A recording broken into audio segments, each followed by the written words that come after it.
di tingkat kecamatan setiap kecamatan hanya 3, kemudian di kelurahan hanya ada 1, kemarin 1, di TPS cuma 1. Ini kan terbatas untuk mengawasi seluruh. Assalamualaikum warahmatullahi wabarakatuh. Selamat datang di podcast Pojok Kerja 43. Motivasi, edukasi, dan inspirasi. Podcast Pojok Kerja 43. Apa? Poker?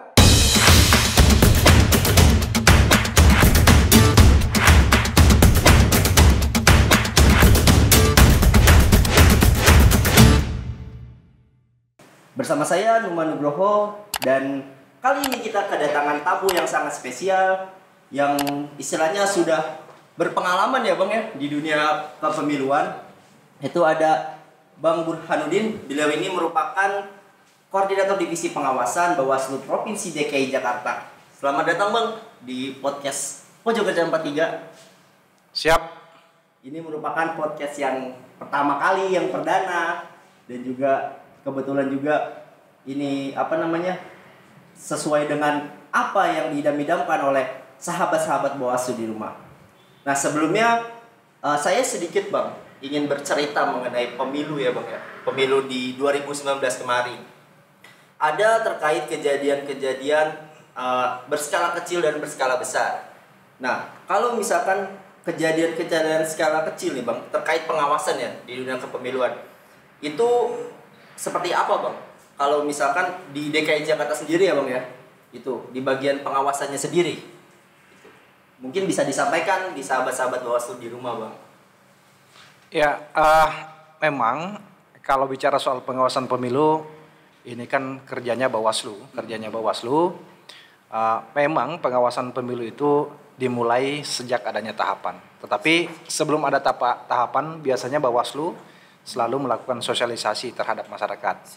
Melakukan sosialisasi kepada masyarakat maupun stakeholder di DKI Jakarta misalnya. Kita biasanya kerjasama dengan beberapa lembaga, baik lembaga organisasi kepemudaan, organisasi kemasyarakatan, kemudian kelompok-kelompok rentan dan sebagainya, itu kita ajak kerjasama untuk melakukan sosialisasi sebelum masuk pada pengawasan tahapan pemilu. Kalau selama ini memang Bawaslu pada saat pelaksanaan pemilu atau kemudian pilkada, ketika sudah masuk pengawasan, maka kita punya yang namanya fokus pengawasannya. Kita fokusnya di mana, itu Bawaslu punya itu, dan misalnya fokus pada pengawasan daftar pemilih tetap, atau kemudian fokus pada pelaksanaan kampanye dan sebagainya. Itu Bawaslu mengawasi seluruh tahapan. Berarti ada bagian-bagiannya Bang ya terkait pengawasan di pemilu di DKI Jakarta sendiri ya Bang ya? Ya, artinya pengawasan itu dilakukan sesuai dengan tahapan yang ada. Misalnya tahapan tadi, nanti kan ada tahapan verifikasi faktual, ada tahapan daftar pemilih, kemudian ada kampanye, ada penghitungan, ada pemungutan suara dan rekapitulasi.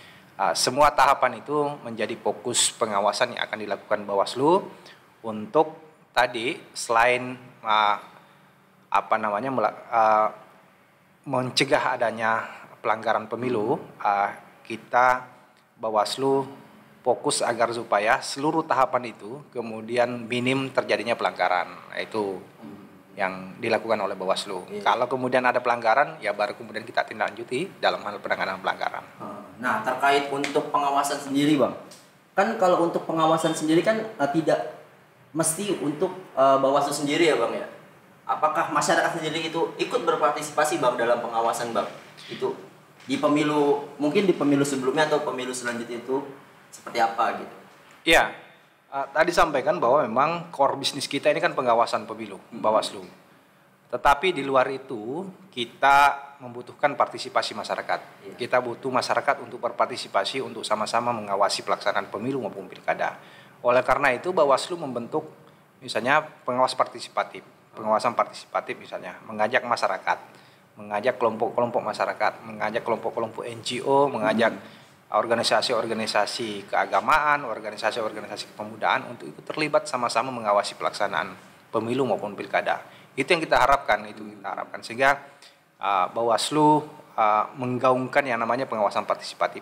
Masyarakat berpartisipasi dalam pengawasan pemilu. Itu yang diharapkan oleh Bawaslu, karena kalau kemudian selalu kita sampaikan bahwa ya pengawas pemilu ini terbatas, di provinsi hanya 7, di kabupaten kotanya hanya 5, di tingkat kecamatan hanya setiap kecamatan hanya 3, kemudian di kelurahan hanya ada 1, kemarin 1, di TPS cuma 1. Ini kan terbatas untuk mengawasi seluruh wilayah DKI Jakarta yang cukup luas dengan jumlah daftar pemilih juga yang cukup banyak ini kan gitu, sekitar 7 jutaan daftar pemilih ya. Ini sehingga dengan rentang kendali, rentang wilayah yang cukup luas, maka butuh partisipasi masyarakat. Kita berharap masyarakat juga sadar untuk ikut melakukan pengawasan terhadap proses pelaksanaan pemilu maupun pilkada di DKI Jakarta. Itu yang kita harapkan. Makanya ada namanya pengawasan partisipatif. Iya.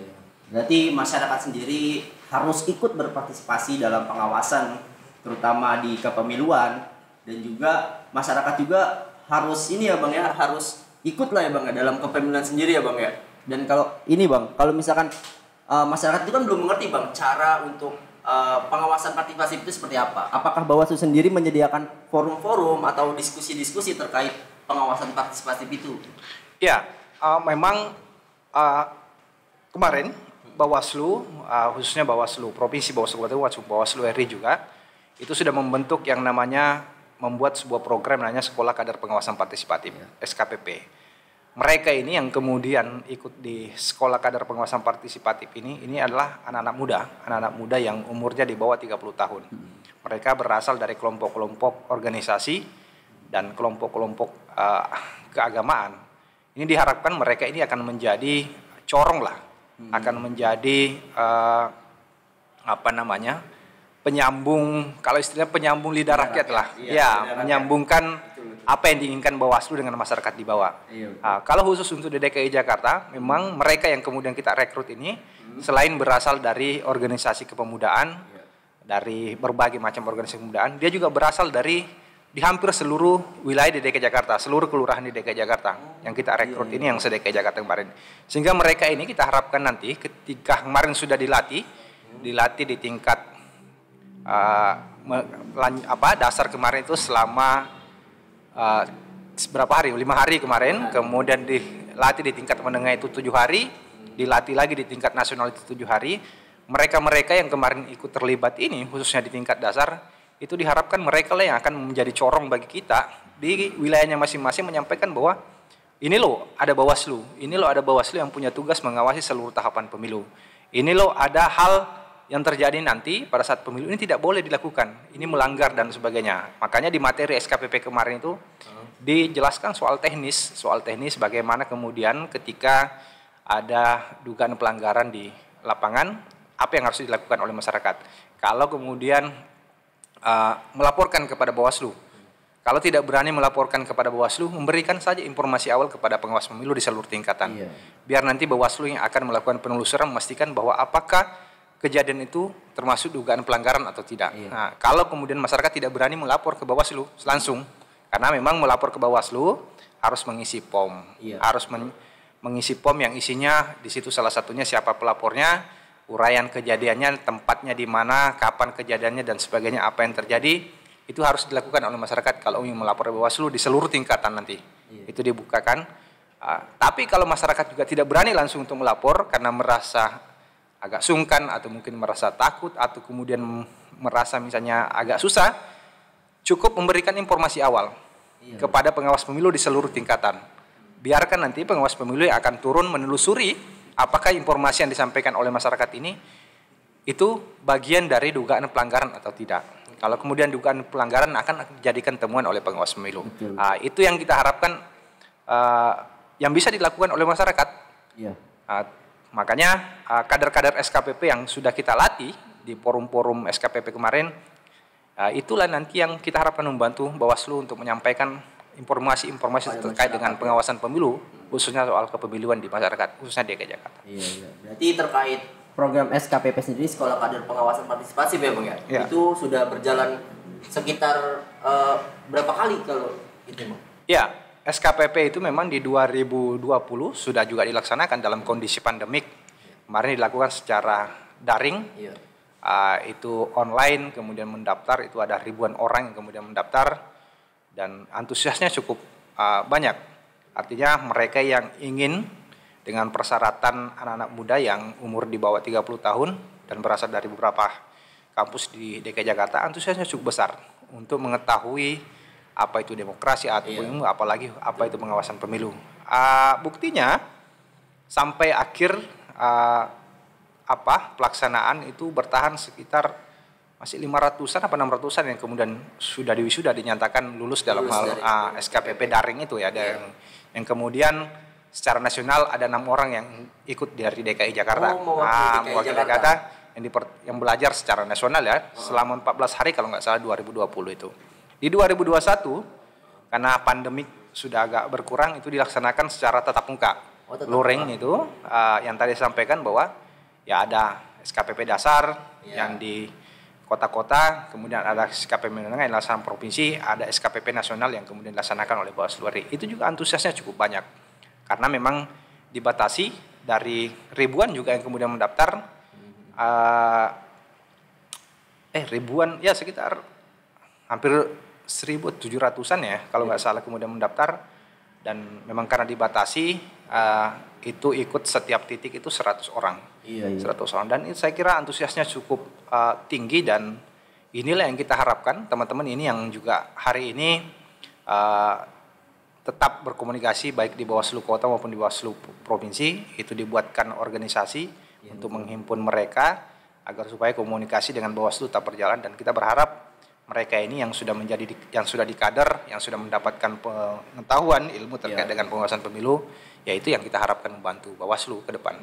Berarti antusiasme peserta itu sangat tinggi ya Bang ya, kalau misalkan tidak ada batasan pandemi COVID itu sendiri ya Bang ya. Kalau misalkan kita tidak ada pandemi COVID, antusias masyarakat itu semakin banyak lah terkait pengawasan partisipasi ya Bang ya. Iya. Ya kita lihatlah 2 kali SKPP 2021 cukup banyak yang kemudian ikut. Ya itu juga sebenarnya yang kita harapkan bahwa mereka ini yang notabene adalah anak-anak muda, anak-anak umur yang dalam undang-undang kepemudaan masih muda lah, 30 tahun ke bawah. Mereka yang berasal dari kampus yang kita anggap memiliki idealisme, masih sulit untuk kemudian dipengaruhi pada hal-hal yang pragmatisme ya.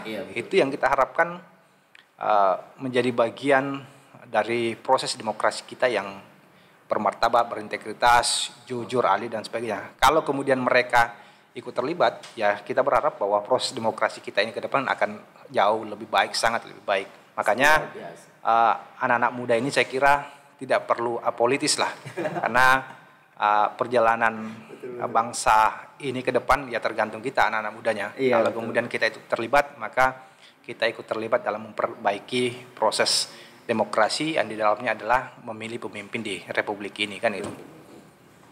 Baik, sangat luar biasa sekali pendapat-pendapatnya dari Bang Burhan sendiri terkait pengawasan, sangat intens ya, sangat real kejadiannya di tahun 2019 dan juga perjalanan pemilu-pemilu sebelumnya. Nah, terkait untuk sahabat-sahabat Bawaslu yang ada di rumah, semoga kepemiluan kedepannya itu dapat terjalin dan dapat berjalan dengan jurdil ya Bang ya. Itu.